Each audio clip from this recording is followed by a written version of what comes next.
আওয়ামী লীগের ৭৫তম জয়ন্তী প্লাটিনাম উপলক্ষে ১৫ নম্বর বাঘ মিনরাম ওয়ার্ড আওয়ামী লীগের আলোচনা সভা ও সাংস্কৃতিক অনুষ্ঠানের আয়োজন করা হয়েছে। সভায় প্রধান অতিথি ছিলেন চট্টগ্রাম মহানগর আওয়ামী লীগের সভাপতি মুক্তিযোদ্ধা মাহতাব উদ্দিন চৌধুরী। প্রধান বক্তা ছিলেন মহানগর আওয়ামী লীগের সাধারণ সম্পাদক আ.জ.ম Nasir Uddin.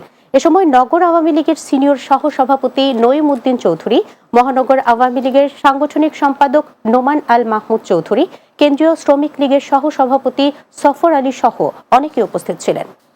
Jabed special care HSC ২৪ ব্যাচের শিক্ষার্থীদের বিদায় সংবর্ধনা ও শিক্ষা সামগ্রী বিতরণ করেছে। নগরীর একটি কনভেনশন সেন্টারে শিক্ষার্থীদের মাঝে প্রায় লক্ষাধিক টাকার শিক্ষা সামগ্রী ও বই তুলে দেন প্রতিষ্ঠানের ব্যবস্থাপনা পরিচালক ইঞ্জিনিয়ার জাবেদ উদ্দিন। অনুষ্ঠানের শেষে ফাইনাল মডেল টেস্টে বিজয়ীদের মাঝে সম্মাননা স্মারক, সার্টিফিকেট ও মূল্যবান বই তুলে দেওয়া হয়। দোয়া মাহফিল সহ নানা কর্মসূচির মধ্য দিয়ে চট্টগ্রামে পালিত হয়েছে আল্লামা সৈয়দ মোহাম্মদ তৈয়ব শাহের রহমতুল্লাহ আলাইহি ওফাত দিবস। আঞ্জুমান এ রহমানিয়া আহমদিয়া সুন্নিয়া ট্রাস্টের উদ্যোগে এ কর্মসূচি পালিত হয়।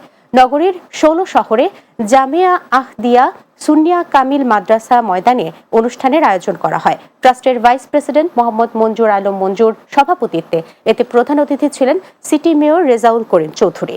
এছাড়া আঞ্জুমান ট্রাস্টের সেক্রেটারি জেনারেল মোহাম্মদ আনোয়ার হোসেন সহ অন্যরা উপস্থিত ছিলেন।